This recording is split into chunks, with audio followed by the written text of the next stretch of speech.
Imana yibuka isezerano. Mungu akaikumbuka yasezeranye na Abrahamu, alipoagiza Isaac na Yakobo. Abo bose ntibari bakiriho. Wote walikuwa bose bari barafu. Walikuwa wamekufa kitambo. Imana yibuka isezerano. Mungu akakumbuka. Yibuka isezerano. Akakumbuka agano. Ahamagara Mose. Akamuita Musa. Aramubwira ngo Mose. Akamwambia Musa, harageze. Imefika. Harageze. Imefika. Kuchungura. Ni wa okomboa. Harageze. Imefika. Kumpimba basi. Kuwapa rehema Abanyisraeli. Wana wa Israeli. Harageze. Imefika. Kuchungura Israeli. Harageze kwamba kura mu buretwa. Imefika ni watoe katika utumwa. Ni watoe katika huzuni. Ni watoe katika kifo. Watoto wao wanakufa. Wanaumizwa. Harageze kwamba kura mu rufu. Inafika wakati wa ndivyo ilimwambia. Wafata umwana w'intama. Waambie wachukue mtoto. Haleluya. Haleluya. Buri muryango ufata umwana w'intama. Kila familia ichukue mtoto wa kondoo. Umwana w'intama. Tena mtoto wa kondoo. Udafite inenge yari yo yose. Bila kikosa lolote. Umwana w'intama. Chukua mtoto wa kondoo. Umwaka umwe. Wa mwaka mmoja. Hanyuma uwo mwana w'intama. Alafu mtoto huyo wa kondoo. Mubage. Mchinje. Ni umara kubaga. Napochinja mtoto wa kondoo. Vitu viwili. Chukua vitu viwili. Ikintu cha mbere. Kitu cha kwanza. Murarya. Mtakula. Murarya. Mtaikula. Murya wa mwana w'intama. Kula mtoto wa kondoo. Murya wa mwana w'intama. Kula mtoto wa kondoo. Uwagere munda. Fike ndani ya tumbo. Haleluya. Haleluya. Sema amen. Amen. Hari abantu bataza barya Pasaka. Kuna watu ambao hawakuli Pasaka. Hari abantu bataza bibuka Pasaka. Na wale hawakumbuki Pasaka. Barya Pasaka bari mu hawakuli Pasaka. Bari muri za business. Wako ndani ya business. Bari mu gutorera. Wanatembea. Bari muri za WhatsApp. Wako ndani ya WhatsApp. Wenyine niyo baba gutomera. Hao ndio wanakula. Niyo babarya. Wanakula hizo. Ariko ndakurahira. Lakini nakuapia. Utariye Pasaka. Ila kula Pasaka. Tuwakira uburetwa bw'isi. Pona. Tuwakira uruho w'isi. Huwezi pona. Tuwakira ubabare bw'isi. Huwezi pona. Tuwakira na gatoya. Huwezi pona hata kidogo. N'urufuru muri isi. Hata kifo imo ndani ya ulimwengu huu. Huwezi pona kifo bila kula. Bila kula Pasaka. Ngo harageze ko muva muri Egiputa. Kawaambia imefika mtoke katika Misri. Imefika mtoke katika Misri. Kandi murye mwihuta. Tena mkule kwa haraka. Murye mwihuta we. Kula kwa haraka. Ayi haleluya. Haleluya. Murye mwihuta. Kula kwa haraka. Mugami bwo mwijuru. Tunaenda katika ufalme wa Mungu. Gutaha mugami bwo mwijuru. Kuingia katika ufalme wa Mungu. Guhumza no guhumura. Ni kama kufumba na kufumbua. Umuryango wayo no kwihana. Na mlango ni kutubu. Mwandisarandika aravuga ngo mwandishi akaandika akasema ngo kwihana si ubuhanga. Kutubu si hekima. Si ubwenge cyangwa ubuhanga. Si hekima ama ujuzi. Si ubwenge kupitika katika oya la hasha. Tamibari. Hakuna hesabu. Na muzagusakura umunyabyaha. Ni kusema tu mimi ni mwenye dhambi. Na muzakura umunyabyaha. Kusema tu wewe ni mwenye dhambi. Siku hiyo Biblia iravuga ngo Biblia inasema Yohana wa mbere. Yohana wa kwanza. Igice cya mbere. Sura yake ya kwanza. Umurongo wa 7. Mstari wake wa 7. Ngo bari muri uwo muco. Kasema wale walio ndani ya mwanga huo. Kiwe n'uwo muco. Wale ambao wameangaziwa na nuru. Wanabadilika nuru. Nyuma ya maraso ya Kristo. Na damu ya Kristo. Wakabazaho. Anakuja kwao. Wakaboza ibyaha. Inawaosha dhambi. Dhambi zao zote. Bwana sibiwe. Haleluya. Bwana sibiwe. Bwana sibiwe. Amen. Bwana sibiwe. Bwana sibiwe. Amen. Ugiye mu muco. Ukiingia katika nuru. Kuja mu muco. Kuingia katika nuru ni kutoka katika dhambi. Yuvuye Musa. Ukitoka katika dhambi kufunza no guhumura. Kufumba na kufumbua. Uba winjiye mu bwami. Hapo umeingia katika ufalme wa Mungu. Hapo ndipo ameambia kuleni kwa haraka. Tubu kwa haraka. Kufunza no guhumura. Kwa kufumba na kufumbua. Urinjira mu bwami. Utaingia katika ufalme wa Mungu. Urinjira mu muco. Utaingia katika nuru. Urinjira mu bugingo. Amen. Amen. Tugiye kuganira amagambo y'Imana hejuru ya Pasaka. Nataka kuongea maneno ya Mungu kuhusu Pasaka. Hanyuma ndasaba pastorale nyuma ya materanirize gusiga. Alafu nitaomba hamwe n'abagore ba komiti ya pasa pamoja na wake zao watakuja kubaki tuona. Turabonana munota umwe cyangwa ibiri. Tutaonana kwa dakika moja wala mbili. Tusome ijambo ry'Imana. Tusome neno la Mungu. Ndasoma Kuvayo ibice 12. Nitasoma kitabu cha Kutoka 12 murongo wa mbere mstari wake wa kwanza ngeze kuwa gatatu mpaka mstari wa 3. hanyuma ndasimba nsome n'uwa 7, Alafu nitaruka nisome 7 nongere nsome kandi n'uwa 10 na 10 na 1. 11. Yego.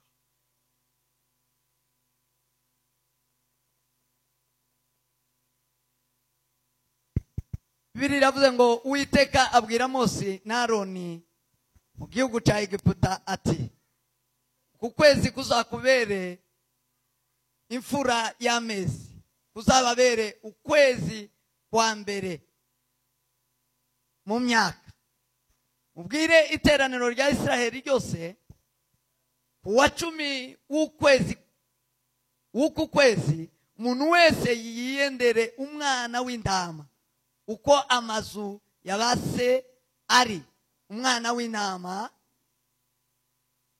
umwe mu nzu imwe. Murongo wa 4 kugira ngo muze kumva neza nawo reka musome. Kandi niba inzu ari nto itari bumare umwana w'intama, asangirire n'umuturanyi we bahereranye bawufatanye uko umubari w'abantu uri, uko imirire y'umuntu wese iri, aba ariko muzabara umubare w'abasangira umwana w'intama. Amen. Murongo wa 7, bazende ku maraso bayasige ku nkomangizo zombi no mu ruhamo rw'umuryango z'amazu bawuririyemo. Muri iryo joro bazarye inyama zokeje, bazirishe imitsima idasembuwe, bazirishe imboga zisharira. Ntimuzazirye mbisi cyangwa zitetse, keretse zokeje. Igihango cyawo n'ibinono byawo n'ibyo mu nda byawo ntimukazagire icyo musiga ngo kirare, iziraye muzazose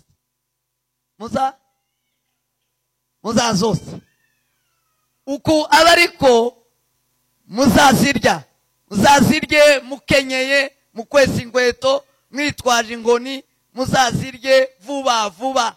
Iyo niyo Pasika y'Uwiteka. Amen. Amen.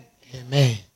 Ongere dusome tena Yohana ubutumwa bwiza, Injili njema, igice cya mbere umurongo wa 29.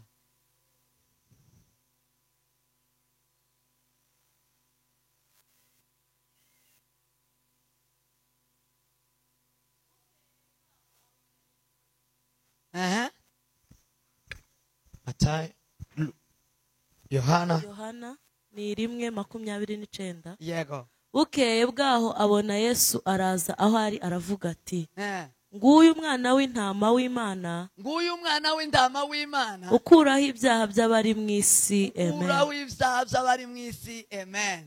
Subiramo. Bukeye bwaho abona Yesu araza aho ari, aravuga ati, nguyu umwana w'intama w'Imana, ukuraho ibyaha by'abari mu isi. Amen. Amen. Amen. Turangirize mu Wakorinto igice cya 5 umurongo wa 7. Wakorinto 5 mstari wa 7. Wakorinto ba mbere. Abakorinto ba mbere. Wakorinto wa kwanza 5:10. 5:7. Nuko nimwiyezeho umusemburo wa kera, kugira ngo mube irobe risha, mube mutakirimo umusemburo wa kera koko, kuko Pasika yacu yatambwe, ari we Kristo. Amen. Ari we Kristo. Amen. Amen. Sema amen. Amen. Nakiri ijambo ry'Imana. Turishimiye Imana. Tugiye kuganira hejuru ya Pasaka. Pasaka niki Pasaka masiki wa Kristo? Pasaka ni nini? Pasaka inahusu nini kwa Wakristo? Pasaka ni gikorwa, ni tendo cha Wakristo. cha Wakristo. Ni gikorwa, Ni tendo cyakorewe ambayo imetendewa abemera Kristo, wale ambao wanamkubali Kristo. Pasaka mu Giheburayo, kwa Kiebrania ni Kigiriki na Ugiriki barahuza, wanasema mmoja, bahurizako. wanaunganishwa. Kwa nini? Pasaka ari ugutamukwaho na kirimbuzi, ni kupitwa na yule ambaye atangamiza. Pasaka ni ukurenzwa mu rupfu, ni kupitishwa kifo. urupfu ni ukukurenga, Kifo ni kupitishwa kifo. ni Passover, Ni Passover. ni ukurenzwaho ni kurimbuka, Ni kupitishwa kuangamia. ni ukurenzwaho no kurimbuka. Kupitishwa kuangamizwa. Iyo wabaye Pasaka, Kukiwa Pasaka ni ukuvuga ngo wowe uhishwe umurimbuzi, ni kusema wewe umefichwa yule atakayeangamiza. murimbuzi aguciyeho, Yule atakayeangamiza amekupita, hakwishe, hajakuua. icyo bita Pasaka. Hiyo ndiyo inaitwa Pasaka. Pasaka ni ukugira incungu, ni kupata mkombozi, ni ukugira igifa mu butimbo cyawe, kupata kile ambacho kitakufa kwa ajili yako. ni ukugira igisingira urupfu, wowe ugasingira ubugingo. Ni kile ambacho kitakupokea kifo alafu upokee uzima wa icyo milele. bita Pasaka. Kile ndicho wanaita Pasaka. Pasaka, sema amen. amen, ni urukundo, ni upendo rurenze iliyo zaidi. umuntu aheza undi, Mtu anaweza pea mwingine. ni urukundo, Ni upendo rutangwa uheza undi. nayo peana, unaweza mpea mwingine. Pasaka ni urukundo. ni upendo. Imana yakunze abari mu isi, Mungu aliupenda ulimwengu, cyatumye itanga umwana wayo, sababisha mtoto wake wa pekee, yanga umwizera wese atarimo, ili amwamini yeye asiangamie, ahubwo ahabwe ubugingo bwo, bali apate uzima wa milele. sema amen. Amen. Pasaka ni imbabazi, Ni rehema ziza zinazokuja umuntu akazisuka kundi, na mtu anazimiminia mwingine, mugiye yo muhanye, vile angeweza kumwadhibu mugiye yo mwishe, kwa nyakati angemuua, akamuha imbabazi, anampa rehema. iyo ni Pasaka. Hiyo ndiyo inaitwa Pasaka. Pasaka ni imbabazi, ni rehema, umuntu aheza mtu umugeni, anayepea mwingine. ni imbabazi Ni rehema Imana yaduha, Mungu aliyetupa. ni imbabazi Ni rehema Imana Data Mungu Baba yatanze. aliyepeana. Pasaka, sema amen. haleluya, Sema amen. amen.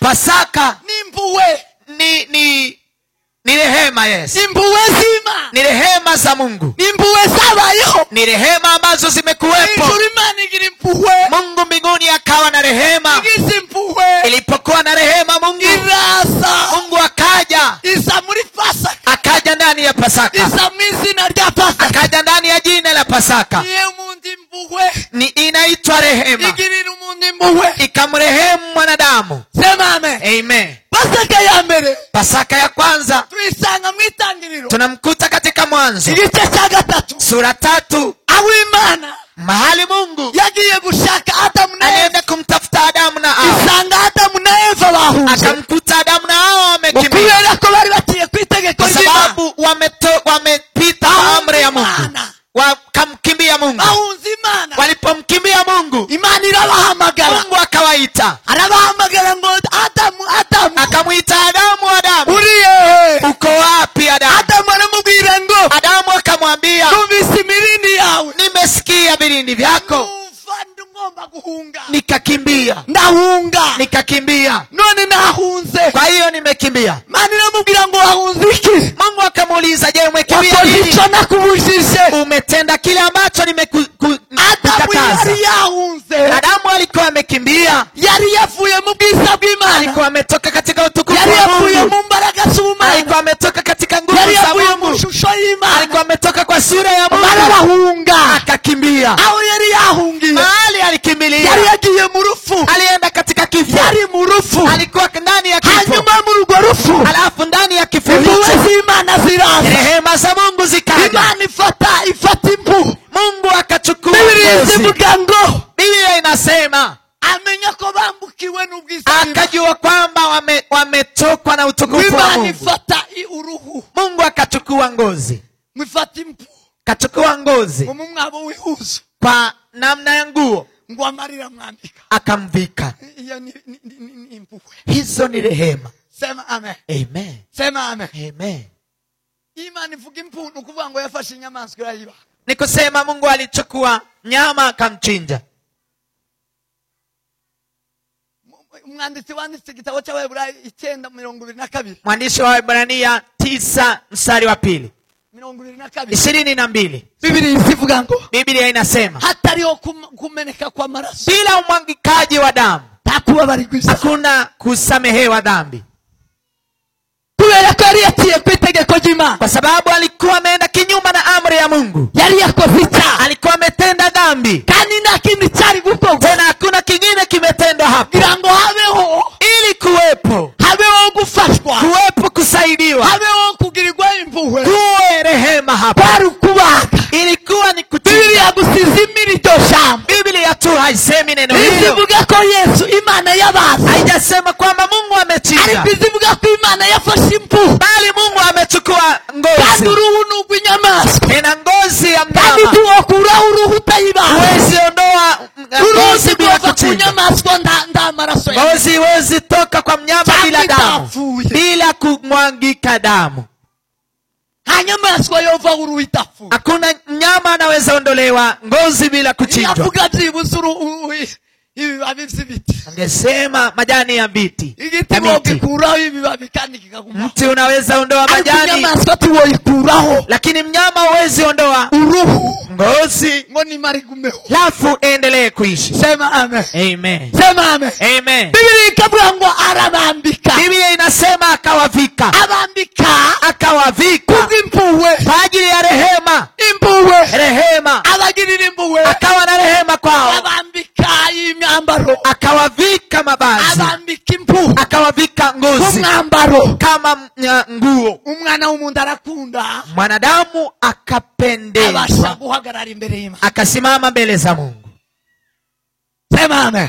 Amen. Iyo ni Pasaka. Hii ni Pasaka. Pasaka ya kabiri, Pasaka ya pili ni iyi dusomye ni hii ambayo tumesoma kuvayo Kutoka ibice 12, sura yake ya 12. igihe Abanyesirayeli Wakati wana wa Israeli bari muri Egiputa, walikuwa ndani ya Misri. sema amen. Amen. Igihe bari muri Egiputa, Katika Misri walikuwepo, tuwasangaho naho Pasaka. tutakuta nao wamefanya Biblia Pasaka. izitubwira ngo Biblia inatuambia Abanyegiputa wana wa Misri barabapagani, walikuwa ni wapagani. Farao wa mbere wari uzi Yosefu, Wa kwanza alikuwa anamjua Josefu, yari amaze gupfa. alikuwa amefariki. Yosefu Josefu abaye muri Egiputa, alipoishi ndani ya Misri, Yakobo n'abana be Yakobo na watoto wake baramusanga muri Egiputa, wakamkuta ndani ya Misri, baba muri Egiputa, wakaishi Misri. bagiye ari abantu 70, Walienda wakiwa bikavuga ngo bahageze, walipofika, kubera ko bubahaga Imana, kwa sababu walikuwa na mtii Mungu, barororokora cyane, wakaongezeka sana, barororoka baragwira, wakaongezeka zaidi. uko bagwiraga, Lakini vile walikuwa wanaongezeka, bagiraga n'ibintu. vivyo hivyo walikuwa na mali. Farao wari utsimbuye, Farao wari uzi Yosefu, Farao mwenye alikuwa anamtoa Farao alikuwa mjua aba Yosefu, Yosefu barapfuye, na wa Josefu walikuwa wamefariki. bayitegereje Abayuda, Alipoona Wayahudi babone ko bazafata igihugu, akaona kwamba wataishika abona nchi, babaruse, akaona abona wamewazidi. n'abantu babazamuka, Ni watu ambao wanapanda, abantu n'abantu bakomeye, ni watu wenye nguvu. ngo bigira inama yo kubica, Wakawa na kikao cha bigira inama kuwaua, yo kubamara. wakuwamaliza kabisa. Hanyuma hatangwa itegeko Akatoa amri, rivuga ngo umugore wese kila mke yeyote utwa ufite inda aliye na mimba azaza aja kuzara, akienda kujifungua, nazara umuhungu bamwica, akijifungua mtoto kijana au wawe, nazara umukobwa bamureka abeho. akijifungua mtoto msichana aishi. Ngo batanga iryo tegeko rero, Wakatoa amri hiyo ikakubaliwa. kukubaliwa. barangize Nilipomaliza bari bagwiriye, bari baragwiriye. walikuwa wameongezeka kabisa, naho mu bitaro harimo abakobwa babiri lakini hospitali kulikuwa wasichana wawili b'abayudakazi, Wayahudi, ariko batazi ko ari abayudakazi. lakini hawakuwa wanajulikana kama bari ni bazi Wayahudi. ko ari abanyegiputa. Walikuwa nadhani ni watu wa Misri. akaba ari ababyazi babyaza abagore. Alikuwa ni wale wa kusaidia wamama bibiri iravuga ngo kujifungua. kubera ko bari bubaha Imana Biblia inasema kwa sababu walikuwa na ngo banga Mungu, kwita abana b'abahungu. wakakataa kuwaua watoto umugore vijana. yaza agiye kubyara Mke akija kujifungua bakamureka akabyara, wanamwacha ngo anajifungua, bakamuzazanira. wanamzalisha vizuri. biranga cya kinduti cya Amri hiyo haijaenda abahungu kabisa. barororoka, Vijana wakaongezeka, abaheburayo barororoka, vijana Abanyisraeli barororoka. wana wa Israeli wakaongezeka. baravuga ngo niki kibitera. Kasema ni nini kubera inayosababisha? ko abo bagore bari bazwi mu gihugu, Kwa sababu wake zao walikuwa Farawo wanajulikana. arabahamagara, umwami arabahamagara, Mfalme akawaita Farao, abahamagara babaza ngo niki gituma akauliza ni nini inasababisha abanyisraeli barimo babaho. wana wa Israeli wanaendelea kuongezeka, barabaho gute? wanaendelea kuishi vipi? Haleluya, Haleluya, sema amen. amen. Nababwira Pasaka, Nawaambia Pasaka, nababwira Pasaka. nawaambia Pasaka. Bira mugenzi wangu Pasaka, Ambia ndugu yako Pasaka, Pasaka, Pasaka, Pasaka. Pasaka. Niba mutazi Pasaka, Kama wewe hujajua Biblia Pasaka, yabivuze ntimuzigera mubona ubwami. Biblia amesema hamtaona Bwana abana Mungu, musobona hamtamwona Mungu. utazi Pasaka. Wewe bila kujua Pasaka, Aba mw'itorero, wewe hauishi aba kanisani, mu kibanda, anaishi katika kibanda aba mu tu, nzu, anaishi katika nyumba aba tu, muri aya mabati, anaishi katika mabati ari haya. kuba muri Kristo. Lakini yule anaishi ndani ya Tuzi Kristo Pasaka, anajua Pasaka, tukuzi Pasaka, sababu yule anajua Pasaka, azi Kristo. anamjua Yesu. Pasaka na Kristo Pasaka na Kristo ntaho bitandukanye, hawajapishana, ntaho bisa bitandukanye. hawapishani. Twasomye, Tumesoma. sema amen. Haleluya. Paulo arababwira ngo iyi niyo Pasaka. Paulo akamwambia hii ndiyo Pasaka yacu ni Kristo. Pasaka yetu ni Kristo. Pasaka ni Kristo. Pasaka ni Kristo. Pasaka ni Kristo. Pasaka ni Kristo. Sema amen. Amen. Utazi Pasaka Yeye kama hujui na Pasaka, Kristo uzi, hamjui Kristo, kandi nta juru urimo, tena hakuna mbingu nta unayotea nabyo uzinjiramo, na utaingia mbingu, kuko Pasaka kwa sababu Pasaka niyo nzira, hiyo ndiyo njia, niko kwemerwa, hiyo ndiyo kukubaliwa, niko kubana n'Imana. ndiyo kuishi na Mungu. Sema amen. Haleluya. Kuko kubana n'Imana Kwa sababu kuishi na Mungu ni imbabazi z'Imana, ni msamaha wa ni Mungu, urukundo ni rw'Imana, upendo wa Mungu, ni impuhwe z'Imana. ni rehema za Mungu. Ibyo byose Hayo yote bizingiye muri Pasaka. inazingirwa ndani ya Pasaka Pasaka. ni ibitwa. Pasaka ndiyo inabeba haya. Udafite Pasaka Bila kuwa na Pasaka izo ntiwobibona, hayo huwezi nta yaona, handi wobikura. huwezi yaona haya. Cyo gituma byabintangaza Ndiyo maana inashangaza kubona izi ndebe zicaye gutya, kuona viti hivi viko abantu hivyo. batizihije Pasaka. Watu hawajasherekea Pasaka. Abayuda kubera kumenya Pasaka Wayahudi kwa kujua Pasaka bakaza bayizihiza iminsi 7. walikuwa wanasherekea siku 7. Pasaka ni iminsi 7, Pasaka siku 7, iminsi 7 bose siku 7 wote bafunze utuzi, wamefunga kazi, bahagaritse ibintu byose, wamesimamisha vitu barimo vyote, baririmba wanaimba indirimbo z'ubutsinzi, nyimbo za ushindi, barimo bavuga gucungurwa kwabo, wanaimba kwa barimo bavuga uburyo bakize urupfu, wanaimba kwa ajili ya barata kupona uburyo kifo, bakize urupfu. vile wamepona kifo. uwarukiza zarurata, Yule aliyepona kifo niko anayeongea, abanyamurenge baciye umugani, ndiyo Wanyamlenge rukiza wamesema, inkuba zayirata. naye pona radi Nta muntu wabaye wakize ibyaha, hakuna yule ambaye amepona dhambi Pasaka yo mucyaho yo Pasaka imupite hivi. ntibishoboka ko yo kuba Haiwezekani asahau Pasaka. yari itegeko, Ilikuwa ni amri, ni itegeko y'Imana, ilikuwa ni amri ya Mungu, ni itegeko ni y'Imana, amri ya Mungu, sorry, ni na amri. bugingo n'ubu ni Hata itegeko. leo ni amri ya Mungu, bivuga ngo musa munyibuka, inasema nikumbukeni. yatangiriye mu Banyesiraheli, Ilianza katika wana wa itangiriye Israeli, mu isezerano rya kera katika agano la kale kugeza no mu isezerano rishya, mpaka agano na jipya. Yesu ubwiwe Hata Yesu pekee yaravuze ngo muzoza mukora gutya alisema fanyeni hivi kubwo kunyibuka. kwa kunikumbuka. Yari Pasaka, Ilikuwa ni ari Pasaka, muri Pasaka, ilikuwa ndani ni ya Pasaka, Pasaka yazaba. ni Pasaka alikuwa anawaambia. Sema amen, Amen, sema amen. amen. Mukristo utizihiza Pasaka, Kristo ambayo hasherekei Pasaka siwe si Mkristo, siwe si Mkristo, siwe si Mkristo huyo, siwe si Mkristo, siwe. si Mkristo. Na pia nawaambia ukweli, umuntu utagira Pasaka muri we, mtu ambaye hana Pasaka ndani mwake, utazuyizihiza, ambaye hasherekei, siwe si Mkristo, si Mkristo. ni itegeko ry'Imana, ni amri ya Mungu, ni ihame ry'Imana, ni amri ya Mungu, ni ihame ry'Imana. ni Wele mu isezerano ryake, kuanzia katika agano la kale muri iri sezerano turimo no, mpaka agano hili tulimo ndani. Pasaka katika guteho, Pasaka isikupite. Pasaka tukayibagiwe, usisahau. barasenze bagisengesho basenga baravuga ngo Mana nubona ko nzibagiwe, Wameomba ombi akasema ukiona nasahau ngo Mana nubona ko nibagiwe. Mwimbaji ameimba ukiona nimesahau, nibagiwe Pasaka, nimesahau Pasaka. Nubona ko nibagiwe Pasaka, Ukiona nimesahau Pasaka, uzoniwe Mungu nikumbushe Pasaka. Ndababwira Pasaka, Nitawaambia Pasaka. Biblia inavuga ngo, Biblia inasema Abanyisraeli, wana wa Israeli bamaze kugwira, bakomeje kugwira, walipoendelea kuongezeka, niyo haje itegeko rigira kabiri. hapo nipokuja Farao ashira ku Banyisraeli, Farao akaja kwa Israeli, avuga ngo mubakoreshe iby'uburetwa, akawaambia muwatumie bakoreshe iby'uburetwa, kazi za watumwa, akazi k'uburetwa, kazi za utumwa, baruhe, wachoke, bababare, waumie, bapfe, wafe, bareke kugwira, waache kuongezeka. tegeko barishira mu ngiro, Amri wakaiweka kwa maanani. barishira mu ngiro, Walipoweka kwa maanani, sema amen, amen, sema amen, amen. ayo yombi y'amasira rimwe, haje amategeko abiri rimwe nyuma y'iryo ryo gukuramo inda no kwica abana. Nyuma ya kuwaua watoto kulikuja amri nyingine, Maze kunanirana amaza amategeko abiri akurikirana, kulikuja amri mbili za kufuatana. ngo mwica abana bahungu, Waue watoto vijana, abana bahungu bato, vijana wadogo bose mu bici wote waue, imyaka ibiri, wa miaka 2, abana bakiri batoya, watoto wadogo, intuke na bonga, watoto wananyonyonya na wale wametoka kwa lizi. Hapana, bari mu bitaro babavye, Si wale wanazaliwa, abo mu bici, hao mwaue. icyakabiri mubashire mu bureto, Cha pili mwaweke katika utumwa. Abanyisraeli binjira mu bureto, Watoto wa Israeli wakaingia katika utumwa, batangira no kwica abana, wakaanza hata kuwaua ni muri watoto. abo ngabo nimwo Mose yakize. Hapo ndipo Musa alipona. Noneho nyina amaze kumuzara, Mama alipomzaa ngo araguma aramuhisha, akaendelea kumficha, wageraho acoka, mpaka akachoka, yumva ko ari utovu, akachoka. sema muri Pasaka nzobabwira ubwo ntaragera mbaga. Katika Pasaka hii nitawaambia vile sijawahi waambia. Pasaka baza mu buretwa, wakaingia katika utumwa.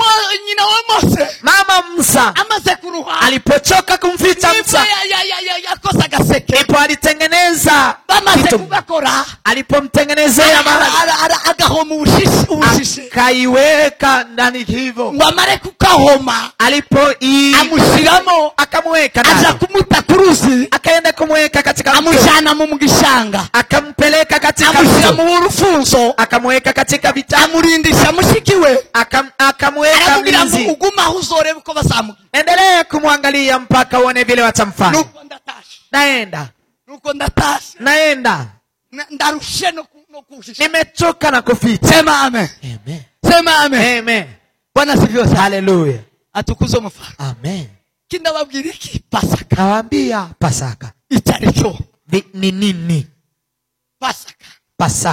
Pasaka dukije urupfu, Pasaka imetuponya kifo. Biblia iravuga ngo, Biblia inasema Abanyisraeli baze kuba muri ubwo buretwa, wana wa Israeli walipoingia katika utumwa, babwinjiyemwo Mose avute, waliingia katika kuzaliwa kwa Musa. Biblia iravuga ngo, Biblia inasema bamaze kuniha ngo barababara, walipoumizwa wakahuzunika, barataka, wakalia. ngo Imana iri mu ijuru, Mungu alikuwa yibuka isezerano, akakumbuka agano. Imana izibuka isezerano umunsi umwe, Mungu atakumbuka agano lake siku moja.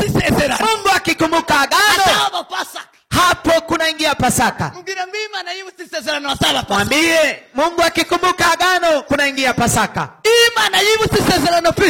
Mungu akikumbuka agano pita, kunakuwa Pasaka. Kunakuwa Pasaka. Mungu akaikumbuka agano alipoagiza Abrahamu, Isaac na Yakobo, abo bose tibari bakiriho, wote walikuwa wamekufa kitambo. Mungu akakumbuka agano, akakumbuka agano, akamwita Musa, akamwambia Musa, imefika kuchungura ni wa okomboa, imefika kuwapa rehema Abanyisraeli, wana wa Israeli, imefika kuchungura Israeli, ni komboa Israeli, bakura mu buretwa, imefika ni watoe katika utumwa, ni watoe katika huzuni, bakura mu rufu, ni watoe katika kifo.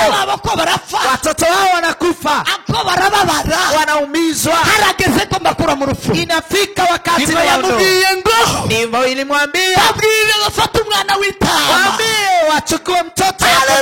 Haleluya! Kila familia ichukue mtoto wa kondoo, tena mtoto wa kondoo bila kikosa lolote. Chukua mtoto wa kondoo wa mwaka mmoja, alafu mtoto huyo wa kondoo mchinje. Napochinja mtoto wa kondoo, chukua vitu viwili. Kitu cha kwanza, mtakula, mtaikula, kula mtoto wa kondoo, kula mtoto wa kondoo, fike ndani ya tumbo. Haleluya! Amen. Kuna watu ambao hawakuli Pasaka. Kuna wale hawakumbuki Pasaka. Hawakuli Pasaka. Wako ndani ya business. Wanatembea. Wako ndani ya watu. Hao ndio wanakula hizo. Lakini nakuapia, ila kula Pasaka,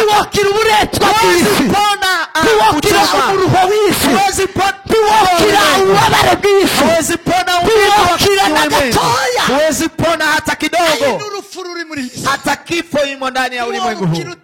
Huwezi pona kifo bila kula Pasaka. Akawaambia kuleni, mule, ikiwa nyinyi ni wadogo ndani ya nyumba, muwaite majirani. Yule ambayo ni jirani wako, mchangie mtoto huyo wa kondoo. Mle mkiwa vipi? Mkule kisimama. Mle mtoto wa kondoo na kwa sababu imefika nyakati ya kutoka. Imefika kutoka katika utumwa. Inafika nyakati ya kutoka katika utumwa. Tena mtatembea. Kuna watu wako ndani ya Pasaka na hawajafuka. Hawajagana na kifo. Wamo ndani ya Pasaka lakini hawajachwa na kifo. Wanakula wameketi. Pasaka hawali Pasaka na kukaa. La hasha. Pasaka wanaikula wakisimama. Wanaikula wakisimama. Wamevaa viatu, wamesimama na wamechukua fimbo zao. Wamechukua fimbo kusema si wa hapo. Kwa hiyo walikuwa wanabeba fimbo. Ile ilikuwa ni mguu wa tatu.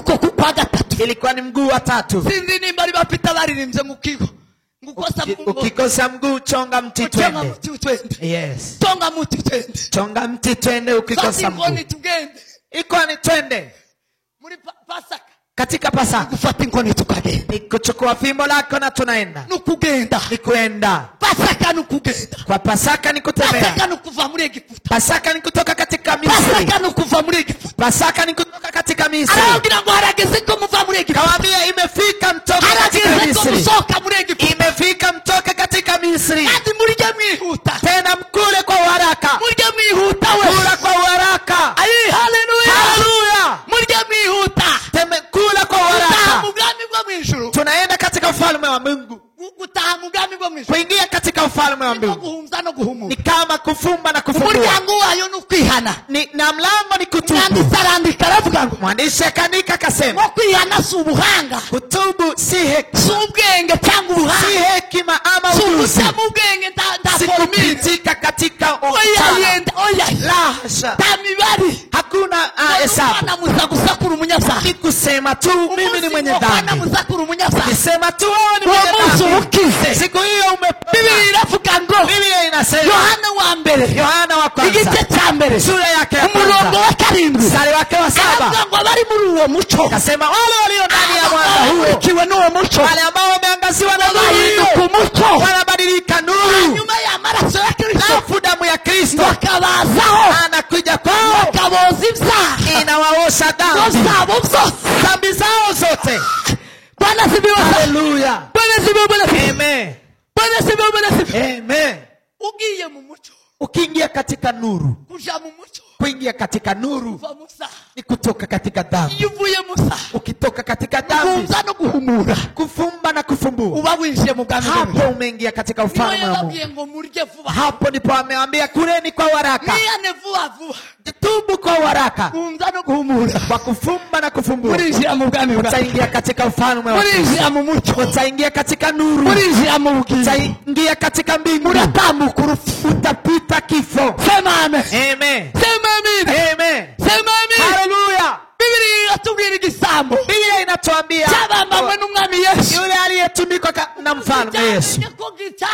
Siku alijua kwamba yamenye tugifuye kizizi ibyaha, amejua amekufa kwa ajili ya dhambi zake, arabivuga ku mugaragaro, akasema hadharani, aravuga ngo twebwe twishwe n'ibyaha, akasema sisi tumekufa kwa ajili ya twebwe dhambi, n'ibyo twakoze, tumekufa kwa ajili ya yale tumetenda, tubambiwe ibyo twakoze, tumesulubiwa kwa yale tumetenda. Uyu we aziziki, yeye huyu amekosa nini?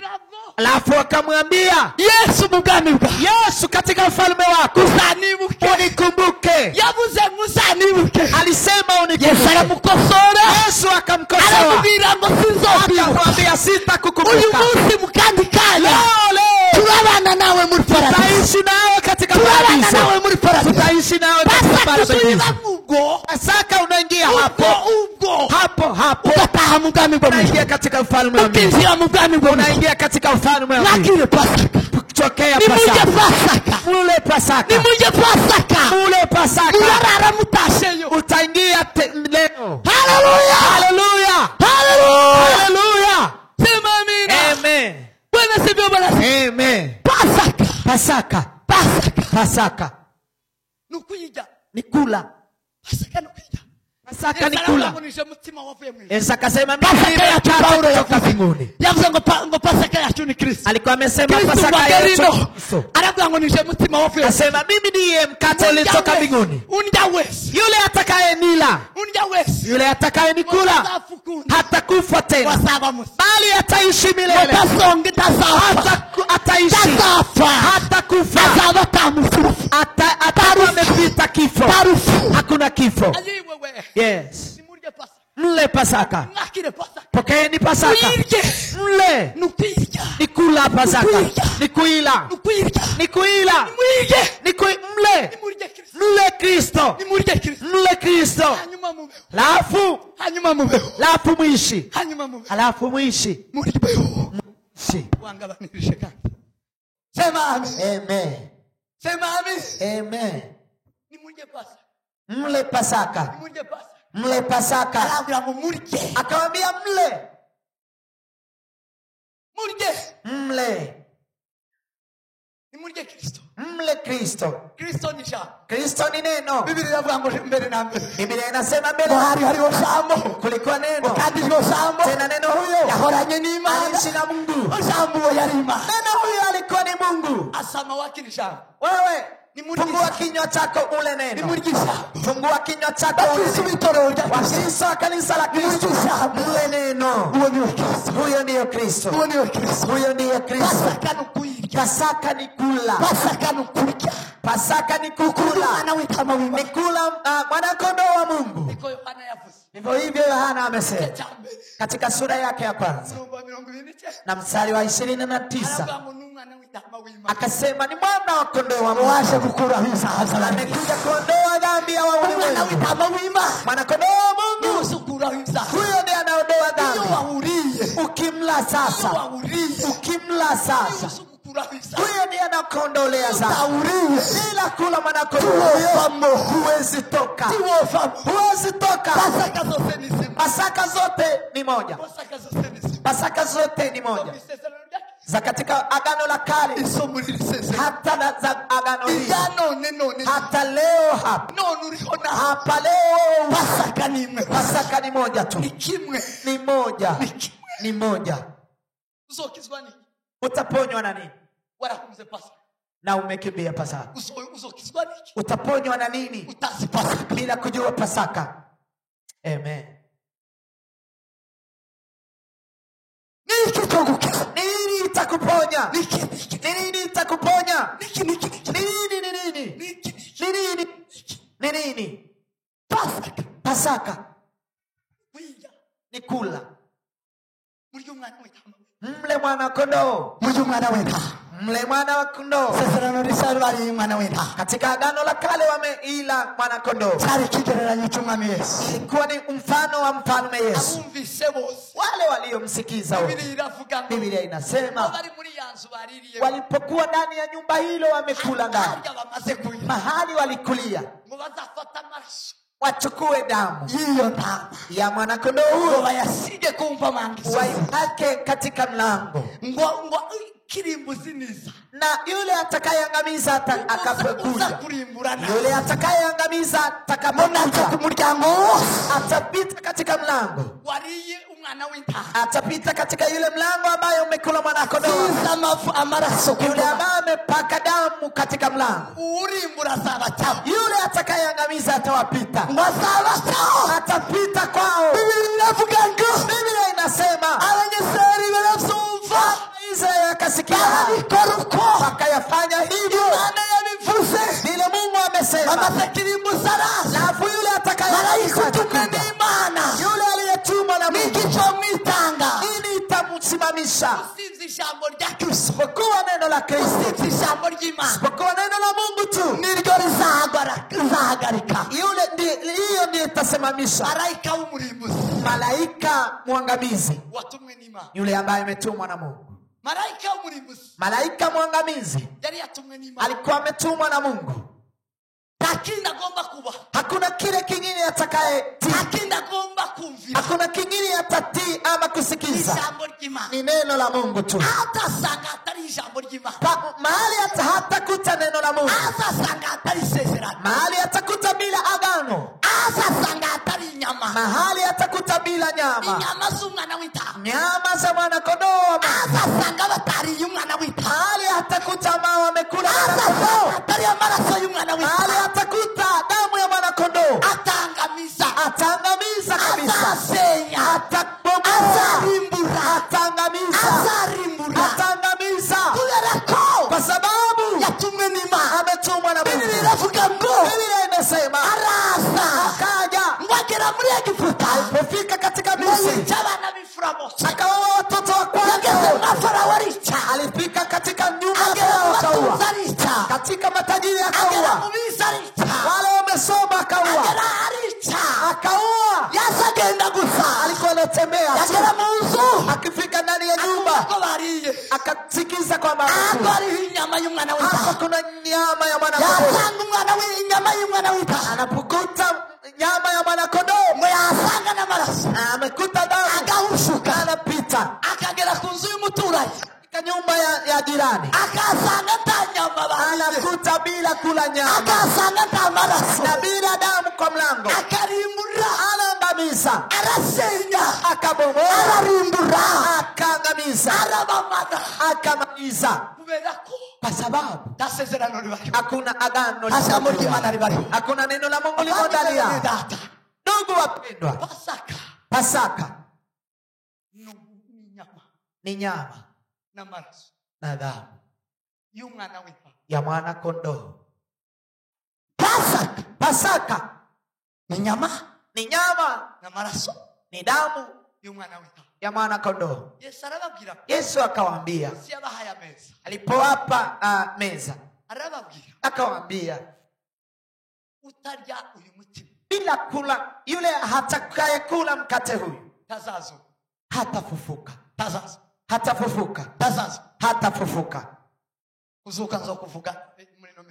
Kufufuka nitasema siku zijazo. Hatafufuka. Yule ambaye hajala na mahizi na hana damu ayo maraso atamuboneka, na damu hiyo haiziriki kwake. atuye nda maraso, Mahali anaishi hakuna damu, hakuna utukufu.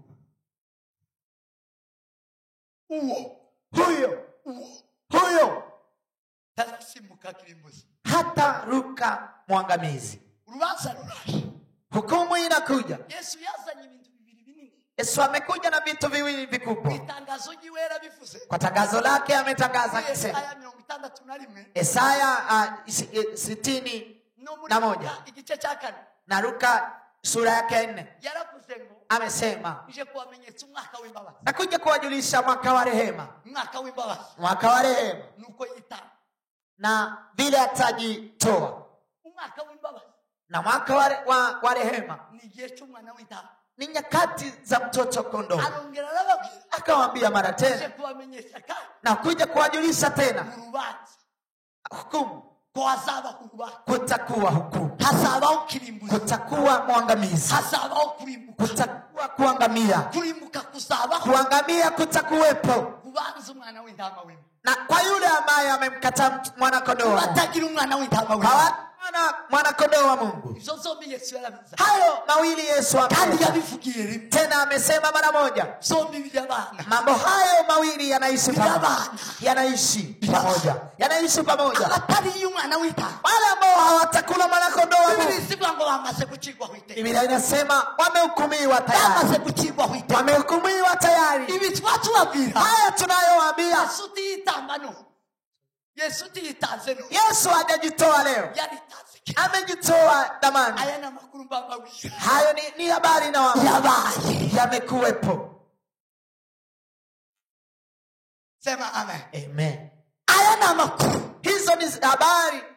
Imyaka 2000 birare, miaka 200 imepita, 2000 sorry, imyaka 2000 birare, miaka 2000 imepita. Yesu yarazanye umwaka we, Yesu amekuja, imyaka 2000 birare, miaka 2000 imepita. Yesu yaravuze urubanza, Yesu amesema hukumu, yaravuze ko ari urubanza, amesema kwamba kuna hukumu.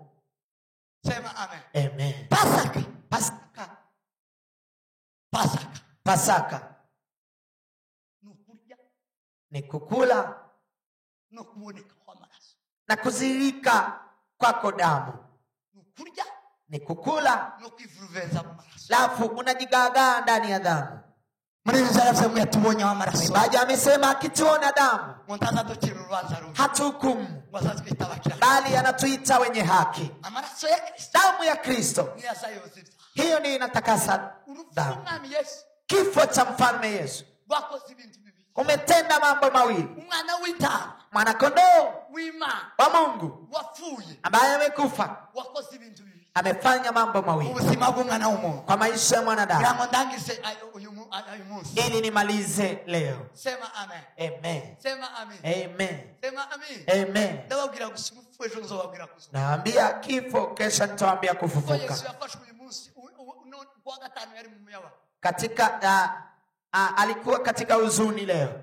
kwa gatanu Friday nibwo yafashwe, ndivyo ameshikwa, nibwo yakiriwe urubanza, amehukumiwa. nibwo yikoreye umusaraba, Hapo ndipo amebeba nibwo msalaba, yakubiswe cyane. amepigwa sana. Cyo gituma ndagira ngo mwawe abakatolike biriwe biruka, Mmewaona wakati walikuwa kwa njia ya msalaba. n'uyu munsi Yesu ari mu nzira, Ni leo Yesu amo njia ya kufa.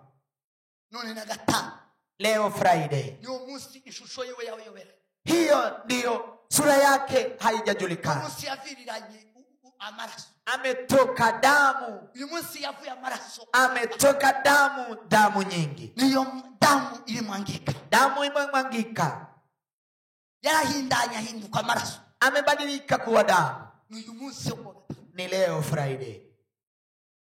Sema amen. Amen. Sema amen. Amen. Sema amen. Amen. Cyo gituma mbabwira urupfu rwa Kristo, Ndiyo maana nawaambia kifo cha Kristo.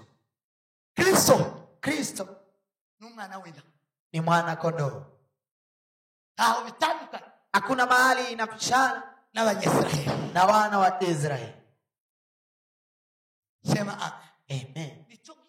Ndiyo maana muririnze yararirinze, mwimbaji ameimba akasema, mutazotibagirwa mu munsi Sitasahau siku nilipookoka, vile Yesu ameingia ndani mwangu, nami vile nimemla.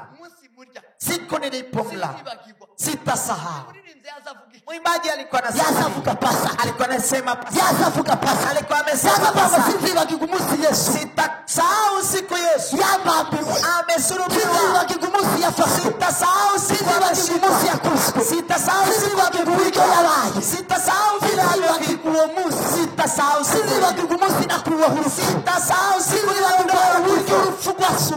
vile kifo kimshika Yesu, vile nguvu za kifo zimemshika, na ni mimi nimestahili kufa. Akasema sitasahau siku nilipoona mwanadamu. Maana ilikuwa amri kwa Israeli. Biblia inasema Mungu alikuwa amewaambia haya yawe kwa mikono yenu, iwe ndani ya uso wenu, endeleeni ndani ya shingo lenu, endeleeni kuyakumbuka, kwa sababu Mungu amewaondoa muri Egiputa ndani ya Misri na mikono myenye mikono ngumu wametoa huko Misri. Muchinje mwana kondoo, ni kumchinja mwana kondoo, mwana kondoo. Lakini chotupura mwisi hasa kile kitakacho kudondoa mwisi y'uburetwa, ulimwengu wa utumwa. Satani akoresha uburetwa, Shetani anatumia uburetwa, dhambi zinatumia utumwa. Paulo amesema iyo umuntu atari muri Kristo Yesu tukama habo na Kristo, yeye ni mtumwa wa dhambi. Iyo umuntu akiri musa, mtu akiwa ndani ya dhambi bado ni mtumwa wa dhambi. Ni mtumwa. Imbata ni ugukoresha ibyo udashaka. Mtumwa ni kutenda yale unayotaka, ni kutumiwa yale unayotaka. Ndio maana dhambi zote inafichwa, tibizabiba kumugaragara, iwezi fanyika hadharani. Kwa nini? Usubikora utabishaka, unaitenda bila kutaka. Kubera ko ubikora utabishaka, kwa sababu unayafanya bila kutaka, urabasha mu buretwa bwazo, utaingia katika utumwa wao. Ugerageze kwihisha, ujaribu kujifore wihisha, utende kwa uficho, kubera kwa uburetwa, kwa sababu ni utumwa. Sema amen. Sema amen. Amen. Wewe situa. Tupe Bwana utukufu. Haleluya, haleluya, haleluya. Utumwa. Tunaponywa utumwa no kufa kwa mwami Yesu, na kufa kwa mfalme Yesu, na kifo cha mfalme Yesu, na kupokea Pasaka. Bila kupokea Pasaka hakuna msamaha wa Mungu, hakuna upendo wa Mungu, hakuna uwepo, hakuna rehema za Mungu, hakuna vile mambo vimetufikia. Lakini itakufikia wakati utakaopokea Pasaka, kwa sababu Pasaka ni Paulo. Paulo akasema tumekufa na Kristo. Tuliyepokea Pasaka si Yesu wengine wafu, si Yesu peke yake amekufa. Ndio maana nyakati ya Pasaka inafika, mtu unasikia maisha yake yanasikia mambo yanabadilika, anachukua muda, anafunga mambo yote, anaingia katika mdu hiyo, anafikiria kukombolewa, anafikiria kuwerewa. Nimeshangaa Satani, vile Shetani amewaziba watu. Siku ya Kenya ya kukomboa ukifika, wanafunga shule, duka wanafunga, kazi zote za government, watu wote wanaingia stadium, wanaenda kusherekea siku ya kupata uhuru wa Kenya. Hata nchi zingine. Nafu Mkristo hatajua siku ya kusherekea. 12 umurongo wa mbere. Mesoma sura. Imana ibwira abanyesraeli. Mungu akamwambia wana Israeli. Uwiteka arababwira. Mwenyezi Mungu akamwambia, uyu mwaka wa mbere mu myaka mwezi huu uwe mwezi wa kwanza kwa miaka yenu. Uwe uwa amezi, uwe kwezi kwa mbele mu mezi ya. Mwezi huu uwe mwezi wa kwanza kwa miezi mingine. Umwaka w'umukristo. Mwaka wa Mkristo. Umwaka w'ukuzozo uvuga ngo ubukristo umwaka wa Pasaka. Umunsi wakire Yesu Kristo. Ari uzozo harura ngo ngize imyaka 2 muri Kristo, ngize imyaka 2 mu bugingo, ngize imyaka 5, ngize imyaka 30. Numunsi wari umwana w'intama w'Imana. Umunsi Pasaka. Numunsi Pasaka yinjiye muri wowe. Siku Pasaka w'abakristo. Siku Pasaka imeingia ndani mwako. Hiyo ndio mwaka wa Mkristo. Kumbuka vile unavyokumbuka ulipomwingiza. Ni mwaka wa uzima wa kubaho kwao. Hiyo ndio mwaka wa uzima kwa kuishi kwako. Mwezi kwa kubaho kwao. Ni mwezi ya kuishi kwako. Kuko Pasaka yabaga mu kwezi kwa gatatu n'ukwezi kwa kane. Ile Pasaka ukwezi kwa gatatu n'ukwa kane. Kugezana n'ubu ndagira ngo niwizishi mu makuchezera. Itabaye mu kwa gatatu siba mu kwa kane. Naho no kuva kera nuko zari. Hata awali Pasaka ilikuwa inakuwa katikati ya mwezi wa 3 na mwezi wa 2. Uzoba umwaka wa mbere. Akawaambia hiyo iwe mwaka wa kwanza. Ni umwaka wa mbere. Iwe mwaka wa kwanza. Kuko ari umwaka. Kwa sababu hiyo ndio mwaka umepona kifo. Hiyo ndio mwaka uliishi. Ni umwaka ukubaho. Hiyo ndio mwaka ya kuishi. Sema amen. Amen. Ni umwaka ukizihiza. Ni mwaka wa kusherekea. Ariko ubunyine bazabihiza umwaka yavutse. Lakini sasa anasherekea siku amezaliwa kwa. Akafunga kazi kwa gemuri happy birthday. Nafunga kazi anaenda bash. Akaza faranga. Naleta pesa. Za keki. Ananunua cake. Akagura za bushi. Ananunua kando. Yamara agahamagara abantu. Alafu anawaita watu. Ngwariho. Wewe uriho. Aiti ni naishi. Kubaho. Kuishi kwako ni kuri Pasaka. Ni katika Pasaka. Kubaho kwa kuishi kwako. Sikuvuka munda yani. Sikuzaliwa katika tumbo la mama. Sikuvuka. Sikuzaliwa. Kubaho. Kuishi ni kuri Pasaka. Ni kwa Pasaka. Ni Pasaka. Ni Pasaka. Ni musi Pasaka. Ni siku Pasaka. Bali mwana w'intama. Ni siku limla mwana kondoo wa Mungu. Niwe mwaka wako. Hiyo ndio mwaka wako. Sema amen. Amen. Nicho kituma Paulo yandi. Ndio maana Paulo ameandika. Ayabango muzamwibuka. Akasema kumbukeni. Mujamwibuka. Kumbukeni. Yesu Kristo aliyezaliwa katika uzao wa Daudi. Kukumbuka Yesu Kristo. Kumkumbuka Yesu Kristo. Nukumbuka kubaho kwa. Ni kumkumbuka kuishi kwako. Sema amen. Amen. Sema amen. Amen. Kumbuka Kristo. Kumkumbuka Kristo. Niko kubaho kwa. Hiyo ndio Kristo yinjiye muri wowe. Siku Kristo aliingia kwako umeishi. Wabaye. Umeishi. Paulo aravuga ngo sinjuriho. Paulo akasema Kristo ni muri iki. Si mimi naishi bali Kristo ndani mwangu. Ni wowe wabayeho. Kristo ni wowe wujuje amasezerano. Ari wowe wujuje amategeko nawe. Ni wowe wujuje amategeko y'Imana. Ni wowe urimwe amategeko y'Imana. Bibiri iravuga ngo yaje kuyakuraho ahubwo yaje kuyasohoza kugira ngo umwizera wese abayi arayasohoje muri we. Yeye ndiye ametimiza agano, yeye ndiye anabeba agano. Yule ameingia ndani mwake tayari ametimiza agano. Bavandimwe bene data, mandugu wapendwa, Pasaka nukuyirya, ni kula no kuyifuvenza na kugaga. Amaraso ya Kristo, damu ya Kristo akugaragareho, akazirike kwako. Pasaka inyama y'umwami wacu Yesu Kristo, ya mfalme wetu Yesu Kristo, utanyagurika kumutima, kukatakatwa kwa mikate. Murya umutima, mle mkate. Murya umutima, mle mkate. Cyo gituma abantu bazasuzugura meza. Ndio maana watu wana meza ya Bwana hawatafufuka. Cyo gituma kuri Pasaka, ndio maana kwa Pasaka tunywa meza, tunakunywa meza. Ubushobozi bukeya mu misisi ni uwezo. Twatangiye Pasaka tuama dutangira meza kugeza umunsi twarenga. Siku zijazo, siku tutaanza Pasaka, tutakunywa meza mpaka tutakapomaliza Pasaka.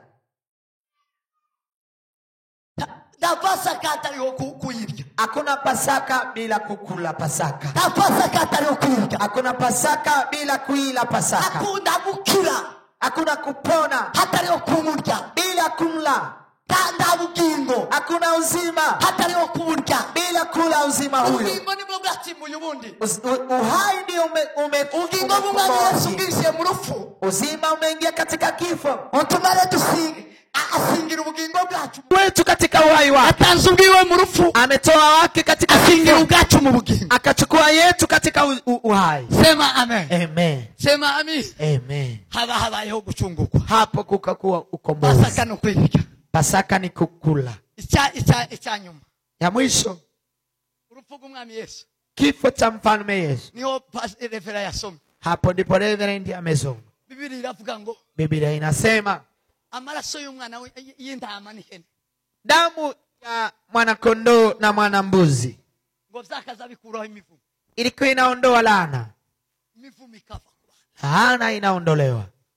Ngamara arabwira ngo niba bijya sarabaye, alafu akaambia ingalao yale yamekuwepo, niba umwana w'intama abanyesirayeli barawuriye amaze tiba, kama wana wa Israeli wamekula mwana kondoo halafu hawakukufa, tibagwigweho n'urubanza na hawakupata hukumu lolote, arabwira ngo ese mutekereza ko, akawaambia je, mnafikiria kwamba amaraso y'umwana w'intama, mwana kondoo, damu ya mwana kondoo, amaraso y'umwana w'Imana, damu ya mwana w'intama w'Imana, mwana kondoo wa Mungu ariwe Kristo, na yeye ndiye Kristo, yo burate kudukuraho imivumo, je itakosaje kutuondolea laana? Muzikituma tukigira imivumo. Unajua kwa nini tuna laana? Amaraso y'umwana w'intama, hakuna damu ya mwana kondoo taya turiho, hakuna damu ya mwana kondoo yako juu yetu, nta mwana w'intama wari, hujakula mwana kondoo. Cyo gituma Paulo yavuze ngo abari muri Kristo Yesu, ndio maana Paulo abamuriye, wale ambao wamemkula Kristo, abamuriye, wale ambao wamekula abari amaraso ye, wale ambao wanazirika damu ya Kristo, babaye icyaremwe gisa, wamebadilika uzakiri mu bisekuruza, hawahesabii kwa tuboba bakurikiza ibisekuruza, wezi wahesabu kwa ukoo, kugira ngo imivumo yo kwa basekuruza imufate, ili laana za mababu zake zimshike. Ahubwo yarahindutse, bali amebadilika, yarahindutse, amebadilika. Iyo umuntu yari yazahinduka, mtu akila anabadilika, siko ndivyo? Iyo umuntu yari neza atazahinduka, mtu akikula vizuri anabadilika. Ukunogera ahantu ngarya neza mwonyoberwa, nikifika mahali nikule vizuri mtanisahau. Nukurya, nikukula. Iyo tariye Kristo, bila kukula Kristo, hago uhinduka nguve mu, uwezi badilika utoke katika laana. Gituma ubukene, kinachosababisha umaskini, umaskini ni umuvumo, umaskini ni laana, ubukene ni umuvumo, umaskini ni laana. Gupfusha, kutavyara, kutororoka, kutaguka ni umuvumo, kutokuongezeka, kutokupanuka, kutokuzaa ni laana, kudatera imbere ni umuvumo, kutokuendelea mbele ni laana, kuteza, kutokupata mazao, kudatunganirwa, kutokupata tajiri ni laana, ni laana.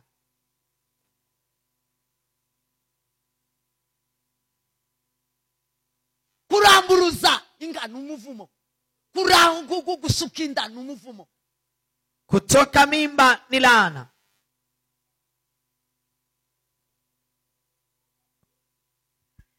kuzarige indavyo zawe cyangwa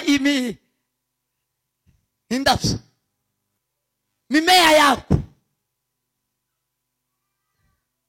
mimea niki, ibihingwa zawe, kuragaza igihe kitaragera, igitoki kuragaza igihe kitaragera ni umuvumo.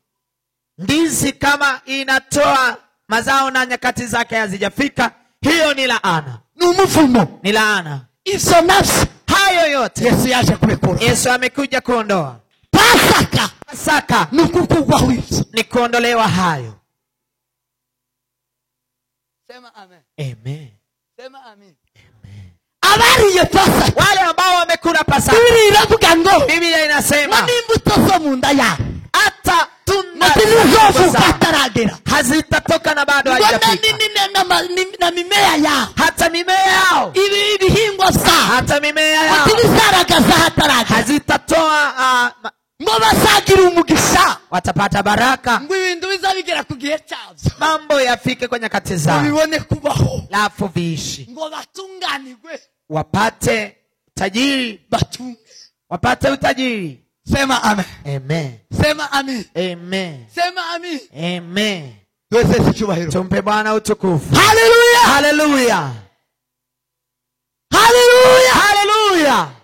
icyo nico Hiyo ndiyo Imana yaduhereye gutwara isi.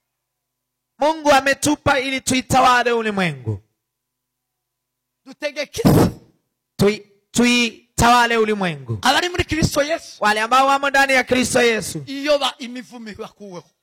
Wameondolewa laana. Kugira ngo ategeke isi. Ili aitawale ulimwengu. Imana izimukuraho imivumo. Mungu anamuondolea laana. Iyo ni sezerano ry'abana b'Imana. Na hiyo ni agano ya watoto wa Mungu. Lazima waitawale ulimwengu. Sema amen. Amen. Sema amen. Amen. Sema amen. Amen. Atukuzwe Mwokozi. Ahimidiwe Jehova. Ahimidiwe Bwana wa majeshi. Ahimidiwe Mfalme. Iyo tutakuweho imivumo. Bila kuondolewa laana. Isi zitegeke isi. Ulimwengu inatawala ulimwengu. Abisi baza bategeke. Wa ulimwengu wanaitawala ulimwengu. Kandi iyo bategetse tena wakitawala ulimwengu badushira mu buretwa. Hapo wanatuweka katika utumwa. Sema amen. Amen. Sema amen. Amen. Adushira mu buretwa. Wanatuweka katika utumwa. Iyi migisha yose ya baraka hizi zote za huku turaisangiye n'abapagani. Tunaichangia na wapagani. Mu gihe tutamenye kuja muri Kristo Yesu. Kwa kutokujua kuingia katika Kristo Yesu. Abapagani baza bayituja. Wapagani wanabeba baraka zetu. Iyo ikiwa iyo ni common grace. Nukuzara kuruka ibi byose dutunzimo. Ibi byose abapagani barabibenefisa. Abibamo. Kuzaa, kuongezeka, haya mambo yote ya ulimwengu wapagani nao wanafaidika nayo. Ariko twebwe muri Pasaka. Lakini sisi ndani ya Pasaka tugira ubugingo. Tuna uhai bw'iteka ryose ya uzima wa milele. Ubwo mvuye kuvuga hayo nimesema. Hanyuma tugakira n'imivumo. Lafu tunapona laana. Bigatuma twakira bino. Na tunapokea haya. Bitworoheye. Na ikiwa rahisi kwetu. Pasaka leo. Pasaka sasa. Pasaka. N'ubugingo bw'iteka. Na uzima wa milele. N'ubutware kuri twewe. Na kutawala kwetu. No gutegeka kuri twe. Na kutawala kwetu. Imivumo yatuvuyeho. Na tumeonolewa dhambi. Tuhabwa ubugingo bw'iteka. Tunapewa uzima wa milele. Tugahabwa no kubaho kwisi. Na tunapewa kuishi katika ulimwengu. Yesu amaze kubacungura. Yesu alipo wakomboa. Yesu amaze kubacungura abaronte. Yesu alipo wapata, alipo wakomboa. Yarabasengera avuga ngo ma. Aliwaombea akasema, ewe Mungu, ubarindire mwisi bagwire. Uwalinde ndani ya ulimwengu huu na ubarindire mwisi batunge. Uwalinde ndani ya ulimwengu huu na ubarindire mwisi bayibemo. Uwalinde katika ulimwengu waishi. Ubarindire mwisi bayitegeke. Uwalinde katika ulimwengu huu ubarindire mwisi bayibemo. Waishi katika ulimwengu. Yohana 17. Yohana 17. Yesu tiyaduchunguye ngo atujane. Yesu haja kutukomboa na atubebe. Yaraduchunguye adukuraho imivumo aratubwira ngo nimutegeke. Ametukomboa akatuondolea laana la tawala. Nimuyitegeke. Mtawale. Tegeke ibikururuka mutegeke ibiguruka. Tawala yanayotambaa, tawala yanayo. Abo ngabo nabamenye Pasaka. Hao ni wale ambao wamekula Pasaka. Muri rinzara bwangu kubimenya ni go buzima.